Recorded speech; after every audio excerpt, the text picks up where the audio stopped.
Hello, it's Dawn Michelle from Boho Tarot, and welcome to another mod with me, where we create a deep and meaningful bond with the cards through creative expression and deck modification. Today we'll be trimming the gold gilded edges off my Guardian Angel Tarot and re-edging this deck in colors to match the suit associations.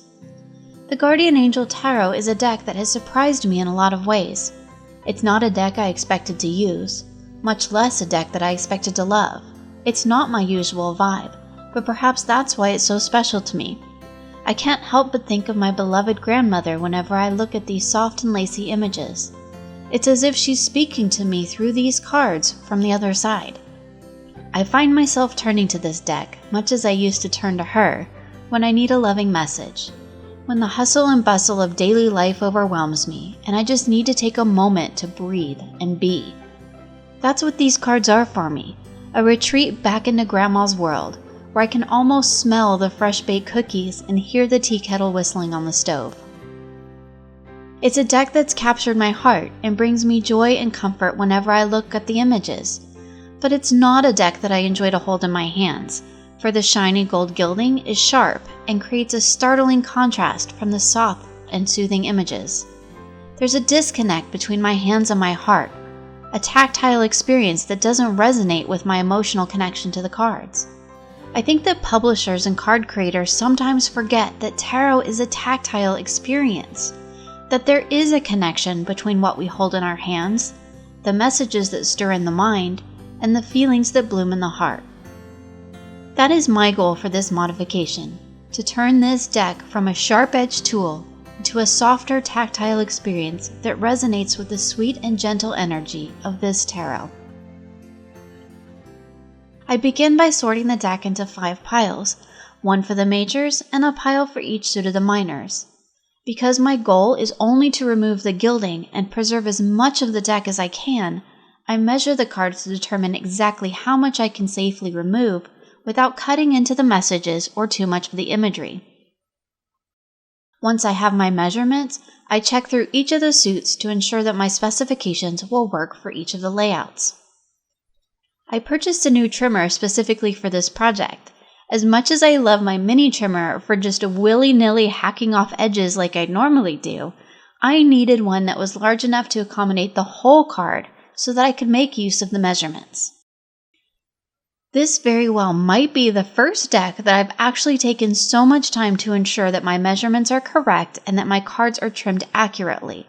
It takes a lot more focus than just following a predetermined border and free-forming trimming because I have no visual guides on these cards to line up with.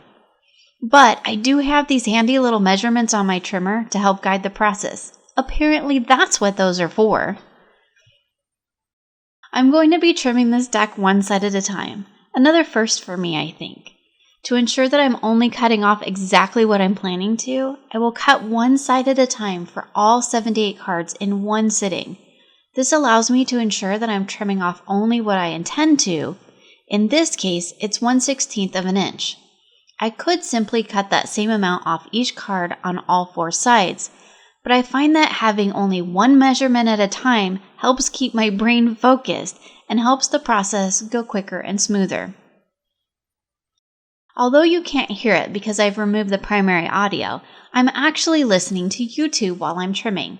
Although my focus remains solely on my cards, in the background, seeping into my subconscious mind, there is a walkthrough of the Guardian Angel's Tarot playing. This is something that I do the majority of the time when I'm working on a deck mod. To help me connect with the deck even deeper, I play videos from some of my favorite tarot content creators featuring the deck I'm working on. I let their words, their impressions, their experiences with the deck wash over me as I turn this deck into my own creation. There is so much that can be learned from listening to others share their experience with the decks. I gain new insights, see things from new perspectives, and make connections that escaped me before. I call it immersion modding as I submerge myself into the essence of this deck. It is important to note that while I may be listening to a video, my attention is focused on what my hands are doing. It can be really easy to miss your mark and accidentally cut too short. I have done it many times before.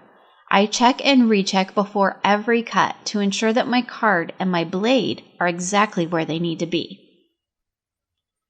Now that I've finished up my majors, I double check all the cards to ensure I didn't accidentally cut off something I shouldn't have. Not that there is really much I could do about that at this point, but I will note that I did have a backup copy of this deck sitting in my Amazon cart in case something went horribly wrong. As I move on to the minors, I trim one card from each suit to ensure that where I'm planning to cut will work for the layout of each individual suit. Again, using my measurements on my trimmer, I'm carefully cutting to ensure that I'm just taking off that offensive gold gilding. I work my way through the minors, trimming off the tops of each and every card.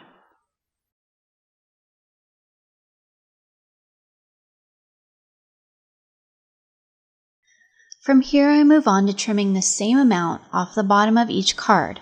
I'm even more careful with this side because some of the text comes pretty close to the bottom of the cards.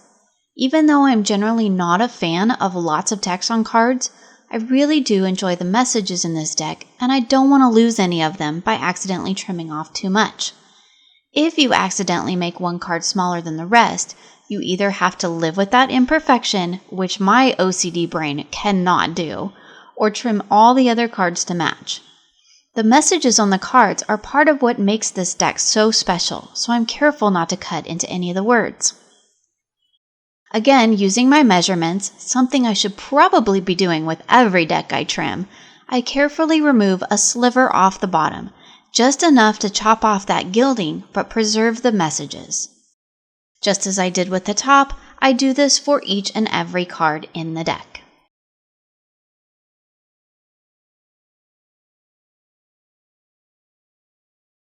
As I move on to trimming the sides, my brain needs a little visual guideline to help me find the right mark for these side measurements.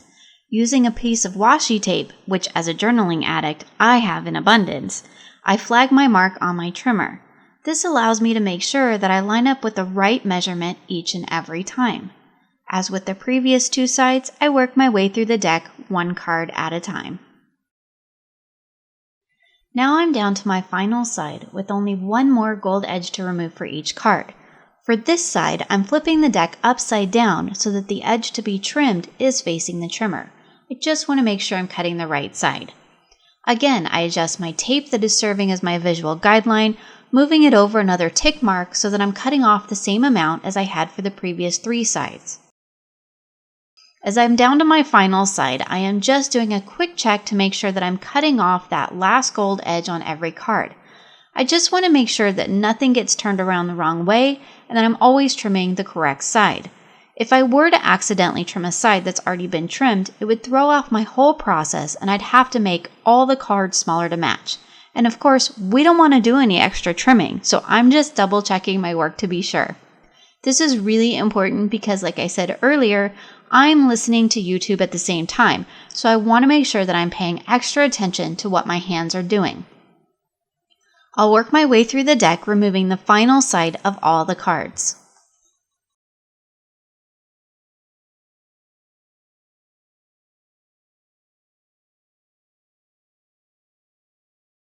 Now that we've removed the gold gilding off all four sides, it's time to round the corners. I'm using my handy cheat sheet to see which of the three sides of my corner rounder I want to use. I considered using the medium size, which I think might have been what this deck was before, but I ended up choosing the larger one because it gives the cards a more rounded and softer feel. This deck has a pretty substantial cardstock, and it was a bit difficult for my corner rounder to get through the cards. I had to put a lot of pressure on the rounder to get it to clip through, and after a couple of cards, my hands started to get sore. So as I often do, I took a break from the project and came back and did a suit at a time, taking a rest between each one. I worked on this throughout the morning, making sure to give my hand and my corner rounder a break whenever needed. Once all the corners were rounded, it was time to move on to adding color to the edges. It was here that I noticed that I'd actually done a proper job trimming this deck. By doing one side at a time and actually using measurements, I got all the cards almost exactly the same size. This never happens.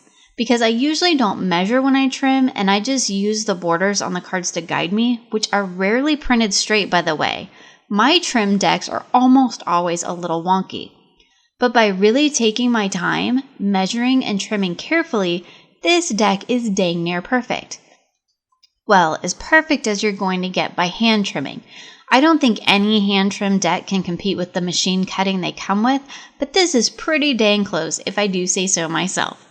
So after I was done admiring my handiwork, I rounded up all the inks I wanted to use for this deck. My thought was to edge the deck in colors corresponding to the colors in the text area on the cards. I wasn't sure at first whether I wanted to use my ink pads or markers, and I wanted to test both of the colors, so I made little swatches for each.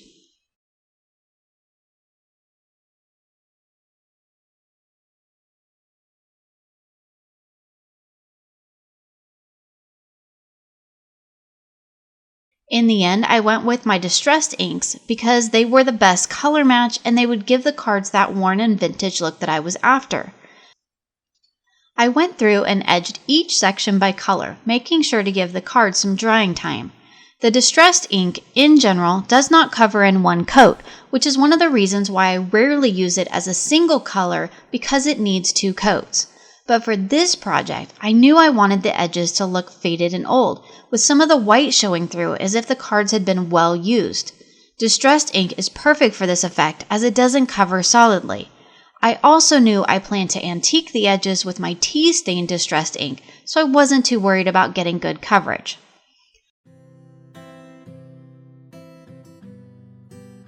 Overall, I'm pretty pleased with how the colors came out. The green and yellow were a near perfect match. Although the purple was a bit lighter, I do like the softer color.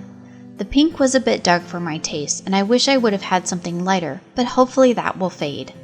The blue was also a near perfect match, but it's rather bold compared to the other colors, and again, I wish I would have had something a bit lighter, but overall, I think they work beautifully.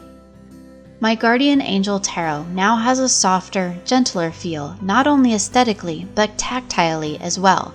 Although it's not much smaller than its original size, it does feel a bit better in my hands, and I don't have those sharp gold edges digging in every time I pick up this deck.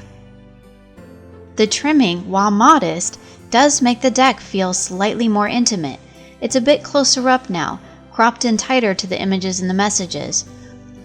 While that was certainly not intentional, it does work rather well with the energy of this deck. It feels even more like a one-on-one conversation with Grandma. While I'll still hold out hope for a reprinting in matte without that shiny gold gilding, this modified version comes closer to embodying the energy of this deck for me.